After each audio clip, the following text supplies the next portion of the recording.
Gündəlik Azərbaycan və Real Azərbaycan qəzetlərinin həbsdə olan baş redaktoru məhbus jurnalist Emrullah Fətullayevin ötən həftə Beynəlxalq Bankın prezidenti Cahangir Hacıyevə ünvanladığı müraciət rəsmi olaraq hələ cavablandırılmayıb.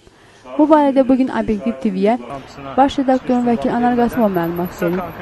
Qeyd edək ki, yanvarın 11-də Emrullah Fətullayevin atası Emin Fətullayev Beynəlxalq Bankın Səbah rayon şöbəsinə müraciət edərək Azərbaycan dövlətin məhbus jurnalisti ödəyəcəyi təzminatı almaq istərkən ona pulun üzərinə həbs qoymuş hesaba köçürüldüyünü, əgər məhkəmə hesabının üzərinə qoyduğu həbsi götürərsə, o zaman sözü gedən pulun Emin Fətullayevə ödənilə biləcəyini bildiriblər.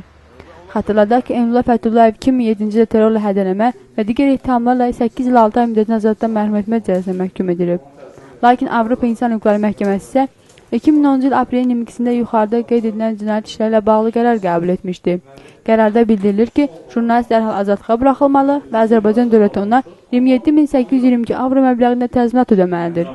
Ali Məhkəmənin plenumu isə bu qərarı qismən təmin edib. Hazırda isə jurnalist qondarma narkotik ittihamı ilə həbsdə saxlanılır.